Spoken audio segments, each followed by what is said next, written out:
Então, é uma alegria ter os bons alunos presentes. Não é que os outros não sejam, mas deve ter outras justificativas, né? E a gente fica preocupado muitas vezes com eles, mas é uma situação um pouco diferente. Importante que muitos vão estar revendo essas apresentações, essas falas de hoje, né? Se organizam de outras formas. Então, espero que todos estejam bem, estudando bastante. E o foco desse momento é as fontes de energia. Conteúdo a princípio bem legal, bem interessante e fácil de entender de certa forma. Somos movidos à energia. Sem energia, praticamente nada funciona no mundo dinâmico, moderno, conforme a gente pode estar definindo ele. Então, tudo é movido pela energia. Então, entender esse mundo, essa energia que nos move, que move o mundo, é muito importante. Então, hoje, assim como a gente tem encaminhado na última aula que a gente deixou gravado, a participação de vocês, né, sobre a questão do conteúdo lido, né, o livro ele traz 2 capítulos grandes, né, sobre as fontes de energia, e também tem inúmeras outras fontes que certamente vários consultaram sobre esse tema. Então, algumas descobertas, algumas curiosidades, né, que cada um leu, que cada um achou interessante para compartilhar.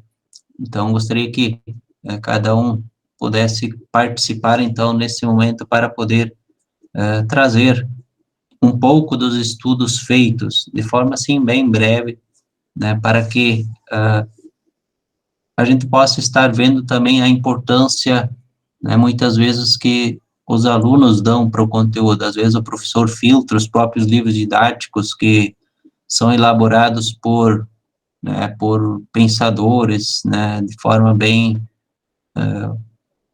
criteriosa, né, selecionando conteúdos que todos devem saber, mas mesmo assim, muitas vezes fogem conteúdos bem importantes, né, dos livros didáticos, daqueles que elaboram o material. Então, por isso que é importante sempre deixar em aberto para consulta em qualquer fonte, né, nesses diferentes temas e, sobretudo, nas questões de fontes de energia. Alguém conseguiria dizer, assim, qual que é a energia do futuro? É uma pergunta, assim, que já houve muitas mudanças em relação a ela. Qual que é a energia que, nos próximos anos, será mais explorada, será mais investido, sobretudo? Alguém conseguiria ajudar nisso? Alguém que leu sobre as diferentes fontes de energia, quais que são vistas hoje como fontes de energia do futuro que o mundo vai investir em peso nos próximos anos? Podem falar. A Kelly, então, colocou energia hidroelétrica, petróleo, carvão mineral e biocombustíveis. Lembrar de que cada país, assim, tem uma realidade diferente em ver as fontes de energia que o setor de energia vai estar investindo mais. O Brasil, certamente, é pouco diferente da lógica mundial. A Júlia, então, colocou a energia nuclear. A energia nuclear é bem interessante estudar um pouco da história e da empolgação que o mundo já teve em relação a ela, que, inclusive, no livro traz, certamente em biologia ou ciência, vocês também devem ter estudado um pouco sobre essa energia nuclear. ela usa pouquíssima matéria-prima e gera bastante energia e muitas vezes a poluição quase zero. É considerada uma energia limpa. E ela, com certeza, ela já era considerada a energia do futuro por longos períodos, mas não é mais, devido aos riscos que essa energia acaba causando para a humanidade, devido aos acidentes, sobretudo que o último grande acidente de Fukushima no Japão, né, não é só Chernobyl que deixou suas grandes marcas, mas o mundo está assustado com essa energia ainda hoje. Então, a energia fotovoltaica, energia eólica, conforme Lauro está colocando. Com certeza, a energia do futuro hoje é visto pelo mundo e para o Brasil, para a nossa região, é a energia energia que provém do Sol em geral. Né? O Sol, se vocês puderem estudar sobre a quantidade de energia disponível, né, todos os dias que provém do Sol, né, é uma abundância muito grande. E o ser humano, né, a nível de planeta, está descobrindo isso. É uma energia praticamente de graça, renovável, enfim, é só conseguir captar ela para transformar em energia. Então, tudo indica que, e já nos últimos anos, para quem leu as atualidades sobre as energias, pode ver que tanto a nossa região, o Brasil, né, o mundo, ele está investindo, né, muito nessa energia. O progresso nos gráficos, a gente pode ver que o crescimento dos investimentos passa de 200% na maioria dos países, né? Então, é muito investimento que está sendo feito nessa energia. Então, por ser uma energia limpa, né, é hoje considerada a energia do futuro. Mas, conforme eu falei, isso tem mudanças, né, tem países que veem isso de forma diferente. O Brasil, inclusive, a gente pode, que outros, a Kelly, tem mais gente que se a questão da hidrelétrica, né, o Brasil tem uma matriz energética, né, sobretudo a elétrica, né, muito forte nessa exploração, né, das bacias hidrográficas para a geração de energia. Nem todos os países têm essa condição. O Brasil, com certeza, tem um campo muito grande a ser explorado ainda, né, se a gente for ver as bacias hidrográficas, inclusive a região sul-sudeste tem uma exploração considerada bastante alta, mas não chega a 50% da exploração do potencial hidrelétrico dos rios, não está sendo explorado nem a metade. Lógico que tem impactos ambientais, tem uma série de questões que precisam ser levadas em consideração, mas é um potencial que tem aí, né? E, sobretudo, se a gente for para a região norte, por mais que o rio Amazonas, no seu leito principal, não tem como explorar devido ao pouco declive que o rio tem, mas os afluentes do rio Amazonas têm um potencial hidrelétrico muito alto. E o Brasil, nos últimos anos, para quem leu sobre questão hidrelétrica, ele investiu bastante nessas regiões. Alguém sabe citar alguma das hidrelétricas que foi instalado e, inclusive, foi inaugurado nos últimos anos lá, na região norte? Inclusive, 2 delas fazem parte das 10 maiores do mundo.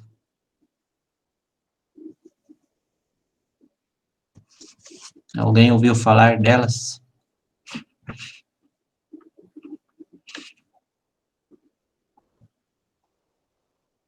Alguns estão pesquisando.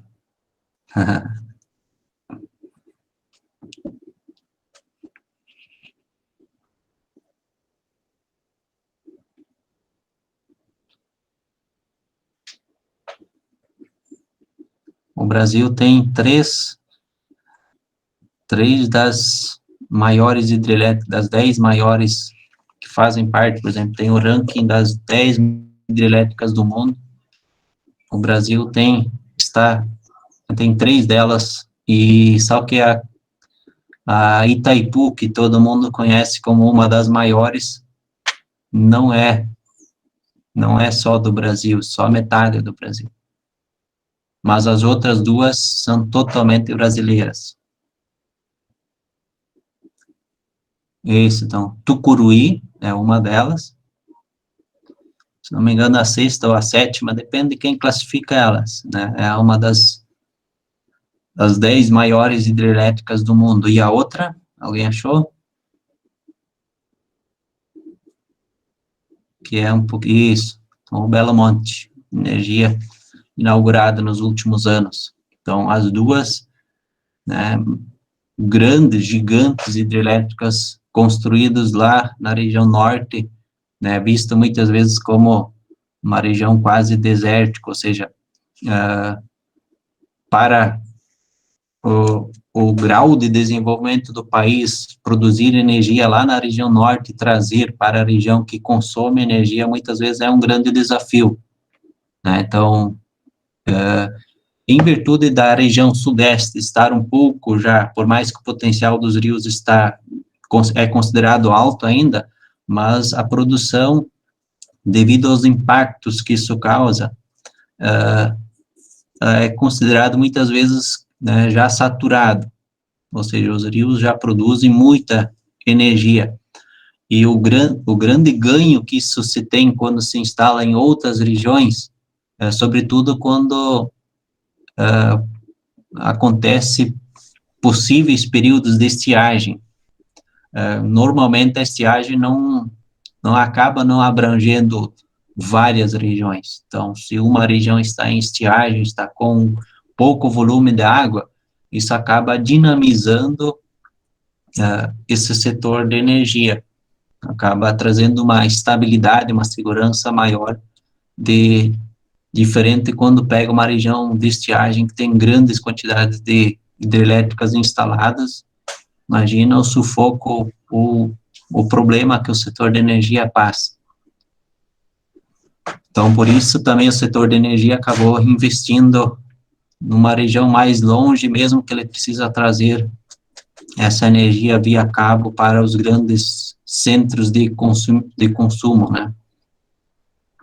Mas, por outro lado, né, a gente tem também toda essa região norte se desenvolvendo de uma forma muito rápida, e com certeza eles vão ocupar aos poucos essa energia produzida também em maior escala.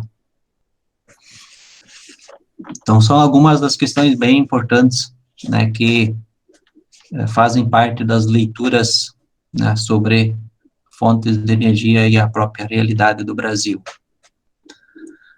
Então, vamos ouvir quem gostaria de compartilhar suas pesquisas, suas descobertas, então, em relação às fontes de energia. Então, vamos ouvir quem gostaria de compartilhar. Se possível, abre o microfone e a câmera também, fica melhor para depois os outros colegas ouvirem e acompanharem a explicação das contribuições de todos.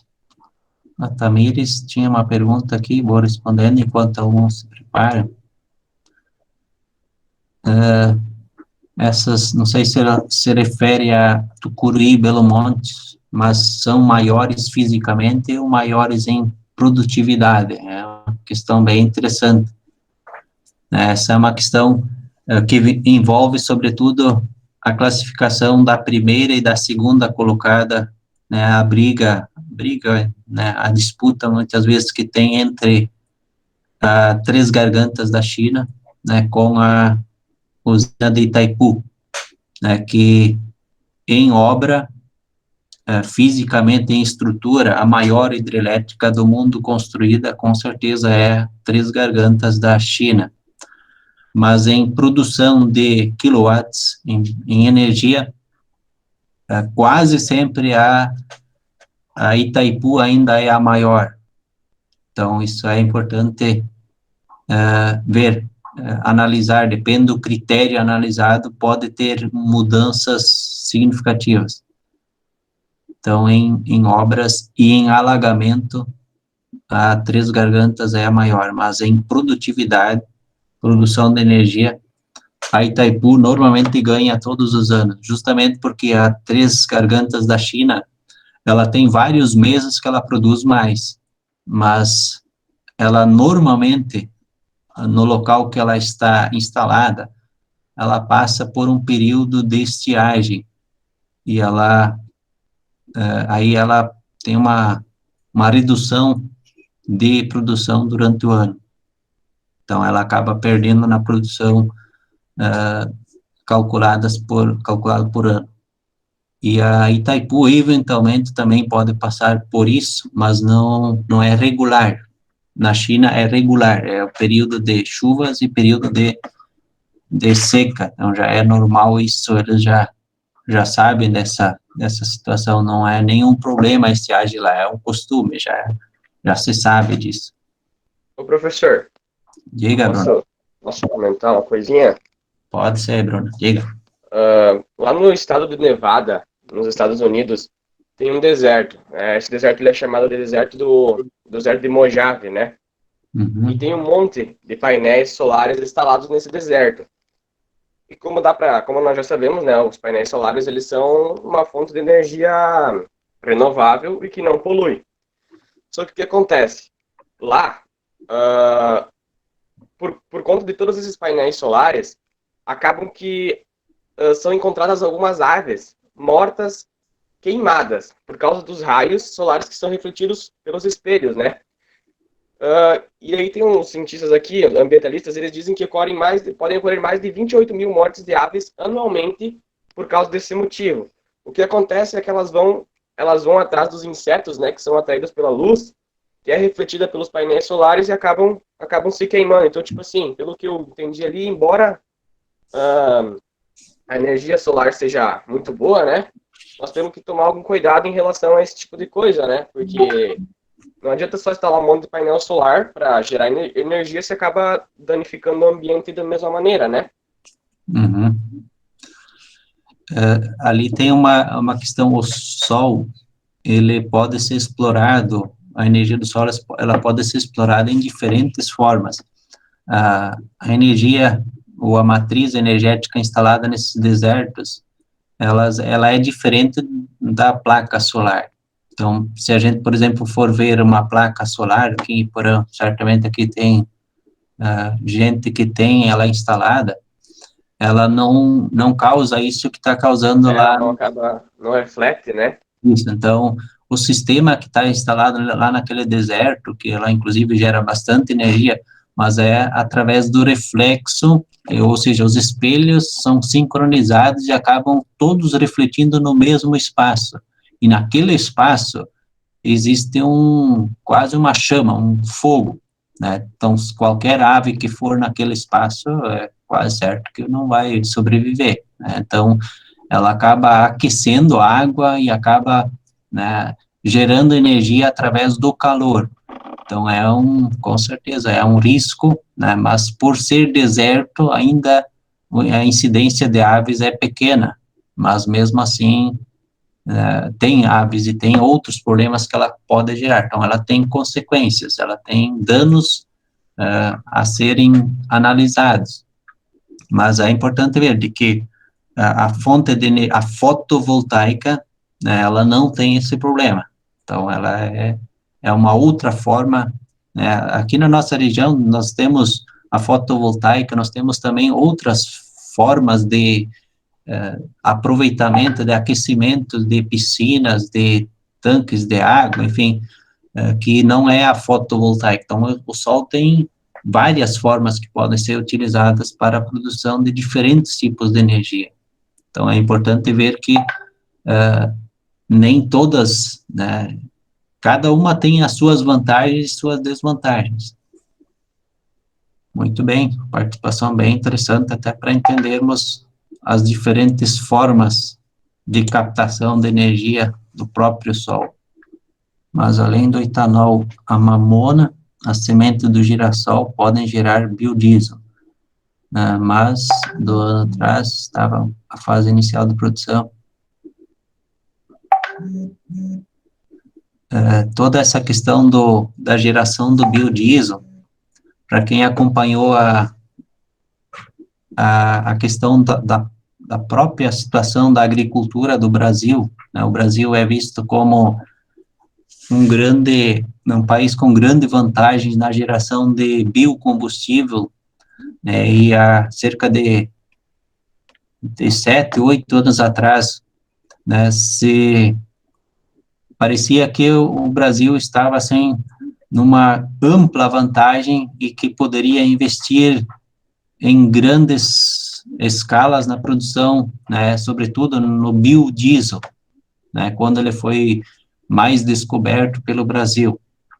E por que, não sei se alguém consegue responder a pergunta, por que o Brasil praticamente paralisou esse investimento em grande escala a produção do biodiesel? Ainda está produzindo em escalas consideradas grandes, mas qual que é o empecilho, qual que é o problema que isso gera para o Brasil e, sobretudo, para o mundo, ou a grande preocupação que isso gera?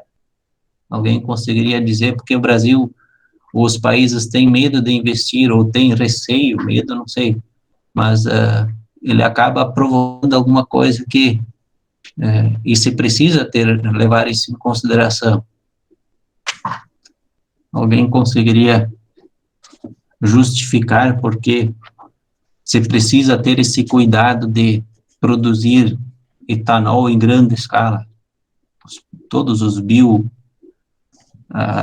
a produção de energia pela biomassa, qual que é não digo consequência, mas qual que é o cuidado que se precisa ter, e o mundo está muito preocupado com isso, quando um país investe muito em energias voltadas à biomassa. Inclusive, os direitos humanos muitas vezes entram nessa questão de questionar esse formato de produção de energia. Inclusive, o Brasil passou por esse, muitas vezes tem que se justificar por produzir ainda quantidade de biocombustível ou os derivados produzidos pela cana-de-açúcar e por outros derivados da biomassa. Eu também achei, professor, que o primeiro parque do mundo para a produção da eletricidade a partir das ondas ele foi inaugurado em Portugal. Então, algumas curiosidades bem interessantes sobre os tipos de energia e onde que é bastante investido. E Zuri, muitas vezes as explorações elas começam num ponto, né, quando dão certo acaba se espalhando para outras regiões. Então, normalmente as energias são assim. Então, voltando à questão. Então, é importante ver quando um país explora a questão da biomassa, é importante ver que ela ocupa território, ela ocupa o espaço de produção de alimentos. E esse é o fator-chave, né, muitas vezes para se produzir em espaços de produção de alimentos. Como o mundo tem 7,7 bilhões de habitantes, e desses praticamente 1 bilhão estão passando fome, o questionamento muitas vezes que se faz quando se começa a produzir biocombustível, quando se começa a produzir nos espaços de produção de alimentos, daqui a pouco mais gente vai estar passando fome. Então, é uma preocupação, né? Se o Brasil, por exemplo, começa a investir em grande escala, e que muitas vezes é um bom negócio, muitas vezes para alguém que produz biodiesel, para quem que, né, planta a sua lavoura para produzir, muitas vezes é mais lucrativo do que produzir alimentos. Mas mesmo assim, é a mesma coisa o rio. Existem regras para explorar o rio, né, para explorar a água. Então, e essas regras, ela tem que ser cumpridas. Da mesma forma, o uso do solo. O solo, primeiro, ele tem que atender à necessidade da produção de alimentos. O rio, por exemplo, alguma região investir em a geração de energia, é preciso levar em consideração que a água, ela primeiro tem que estar disponível o abastecimento humano, né? Depois para irrigação, depois para a produção de energia. O solo também tem as regras estabelecidas dessa forma. Então, é importante a gente entender isso. E muitas vezes, quando se investe num setor, é preciso ter em consideração esses detalhes também, né? Eu ia falar uma coisa sobre as usinas radioativas. Diga, então. E depois de usado o combustível, ele continua muito radioativo. E por isso precisa ser armazenado em condições especiais. E esse líquido radioativo que sobra, tipo, depois de ser usado nas usinas, ele sobra por cerca de 200 mil anos. E, e o local onde é guardado esse combustível extremamente radioativo, ele não aguentaria 200 mil anos. Então é tipo uma coisa que nós estamos jogando para gerações futuras, tipo, cuidem disso. Esse é o local onde é armazenado isso, provavelmente vai durar menos de 50 mil anos. Então, é um fator que fez com que a magia da energia nuclear se evaporasse, né? Então, os questionamentos, por mais que é considerada uma energia limpa, aí já dá para dizer, mas não é tão limpa assim. Então, ela parece, né, bem interessante, mas se a gente analisar esses dados das consequências, né, hoje, né, os espaços que produzem energia nuclear, eles devem ter essas garantias, né, eles devem ter essas preocupações de onde armazenar essas varetas, enfim, muitas vezes que se usa, né, que é o material que sobra, né, depois da fabricação, ou seja, da geração de energia, sobra esse material altamente radioativo ainda. E, de fato, a princípio, por exemplo, o Brasil tem Angra dos Reis, a geração de energia nuclear, e dentro da própria energia, da própria da própria geração dessa forma de energia, tem um espaço de armazenamento, a princípio segura, né, mas é preciso ter essa manutenção constante e nunca desistir desse projeto, senão sobra um problemão aí para gerações, né, que virão ainda. Então, são riscos que existem, né, e Angra dos Reis era visto como um local totalmente seguro, enfim, por longos anos, até acontecer alguns acidentes em outras regiões do mundo e você viu que nenhum lugar do mundo é tão seguro assim. Então, qualquer local pode estar em risco por causa disso. e os locais que guardam, lá em Angra dos Reis, tem o tamanho de 2 piscinas semiolímpicas. Então, Isso, o local que guardam as coisas, os detritos. Estão quase cheias as duas. isso, então ou seja, começa a preocupar também. Por mais que, assim, pela quantidade de energia que gera, não é tanto, né, tanto espaço que eles ocupam, mas igual, é um espaço e é altamente radioativo. Tem alguns países que fazem as famosas caixas de chumbo e colocam o material dentro e soltam aonde? No fundo do mar. Tem a caixa chumbada e vai saber quanto tempo elas duram. Para quem assistiu o Chernobyl, ou eu recomendo para quem não assistiu, assistir, mas mais assustador assistir o documentário do que assistir o filme. É assustador, o filme é de terror, mas é mais real assistir, dá mais medo assistir o documentário do que, pelo menos é o que, talvez eu que sou mais medroso, justamente pela preocupação que isso gera para a humanidade. E só a energia na Ucrânia,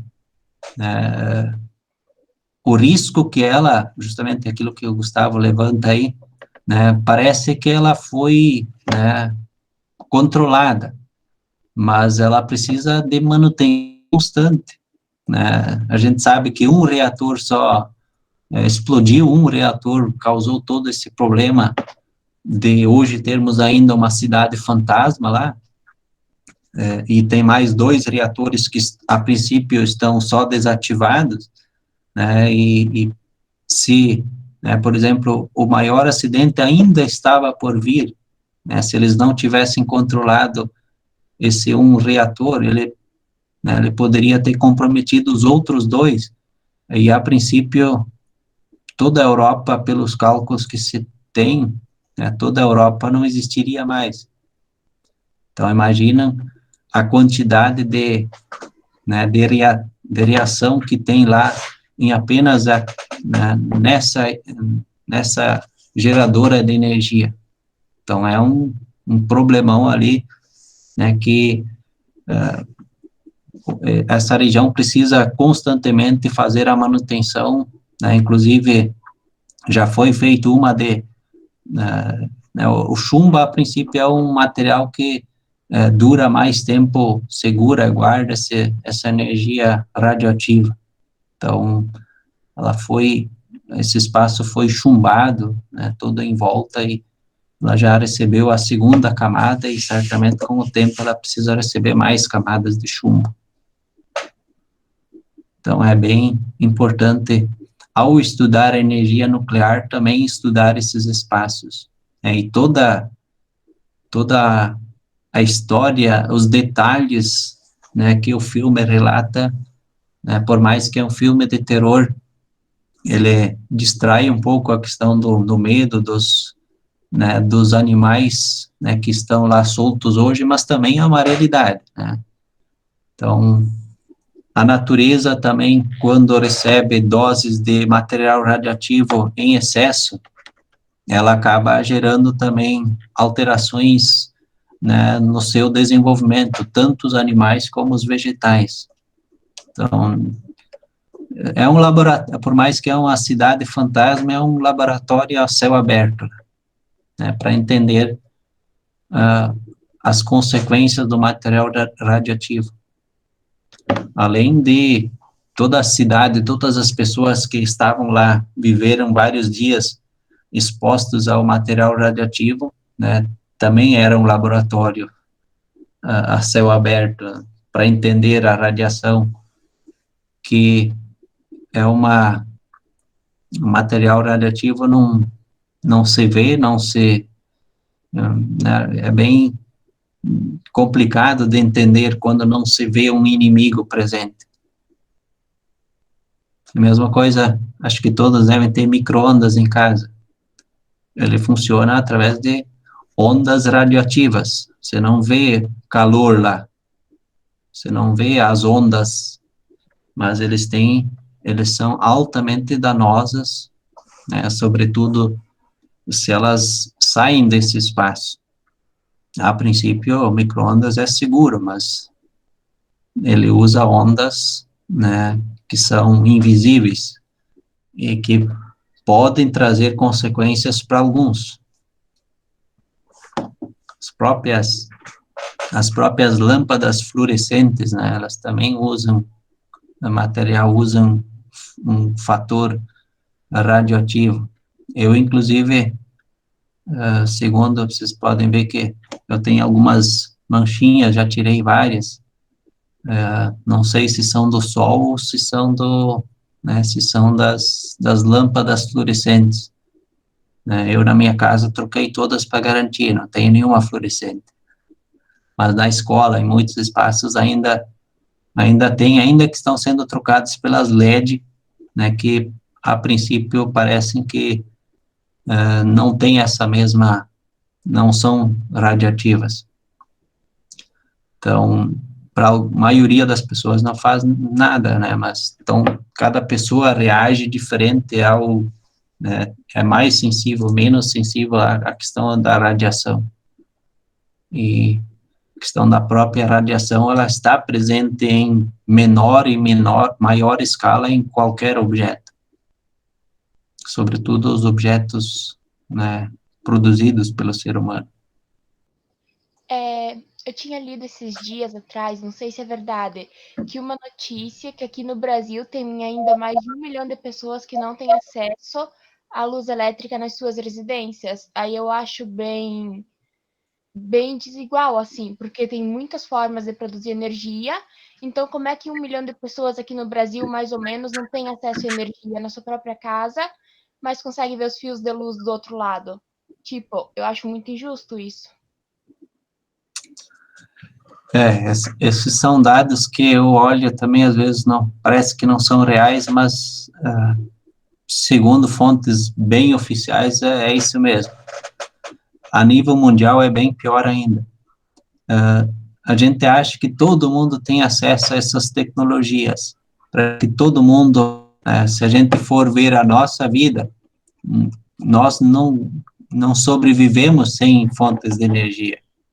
Nós não conseguimos desenvolver praticamente nada sem uma fonte de energia. E se a gente analisar os números, de fato, de pessoas que estão desconectadas da fonte de energia, imagina todos os benefícios todas as vantagens que ela traz, que se a gente analisar o nosso dia a dia, a gente pode ver que ou se a gente imaginar sem essa energia, a gente não consegue fazer nada. Imagina essas pessoas que não têm acesso, como é que elas estão desconectadas, desligadas de tudo.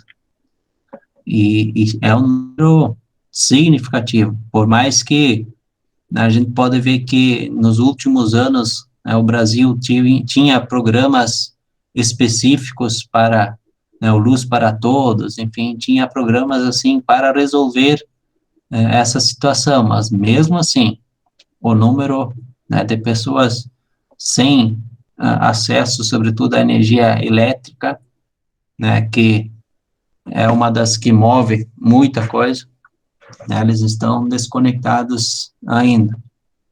E a nível mundial, esse número é bem maior ainda.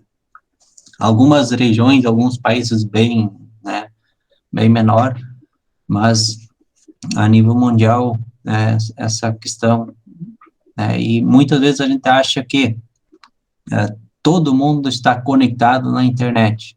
Imagina se o número de pessoas sem energia é tão alto, se não tem energia, muito menos internet. Então, são números bastante altos que muitas vezes, se a gente não ler com atenção, a gente se engana com as informações que a gente acha que o mundo está tão conectado, tecnologias, enfim, mas por esses números a gente pode entender que não é bem assim, é uma injustiça, sobretudo pelas vantagens que isso traz, o desenvolvimento que isso gera. Mas, por outro lado, essas pessoas, se a gente analisar a felicidade, a gente nem pode os julgar, sobretudo se a gente for ver alguns que estão desconectados, muitas vezes são mais felizes do que os que estão conectados. Então, ao mesmo tempo, tem os dois lados, então, Sobretudo, se a gente for ver os próprios grupos indígenas, muitos deles estão nessas listas aí. E eles, muitas vezes, pelo padrão, pelo estilo de vida cultural que eles têm, não fazem nem questão de ter. Então, são padrões de vidas, organizações de sociedades diferentes e que, por outro lado, também devem ser respeitadas. Então, assim, então continuem os estudos, né, bem importante esses retornos que vocês conseguiram contribuir, né, para entender detalhes, né, mas é muito conteúdo, né, entender essas fontes, né, as tendências, né, e também, historicamente, como que o mundo se alimentou dessas fontes de energia é bem interessante para entender o mundo, como ele funciona. E continuem esses estudos e na próxima semana, lembrar de que está em andamento também uma atividade organizada por um grupo de professores, a trilha ecológica, né, que vocês podem estar fazendo também, geografia também está participando, mas vou diminuir o número de atividades, não vou postar uma atividade específica, né, por causa disso também, mas estudem que a gente vai estar liberando uma atividade avaliativa em relação às fontes de energia. Então, eu já estou elaborando ela, então, na semana que vem eu vou estar vendo conforme o andamento, a gente tem os conselhos de classe, de vocês já foi, inclusive ontem, né, nós temos vários conselhos de classes que estão em andamento, e depende de como que isso termina, eu vou estar comunicando com antecedência, mas é importante que estudem sobre as fontes de energia, que vai ter uma atividade avaliativa certamente no Kahoot, para cada um estar desenvolvendo de forma individual. Então, estudem, se preparem para essa atividade, para a próxima semana, mais tardar, para justamente porque tem essa outra atividade em andamento também, no máximo a 14 dias vai ter essa atividade avaliativa. Qualquer dúvida, mandem, enviem, que eu vou estar ajudando naquilo que for possível.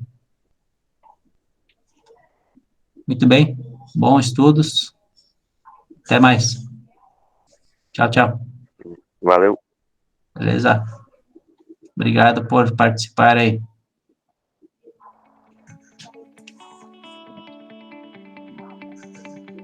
Tinha Sheila também aí presente, ouvindo.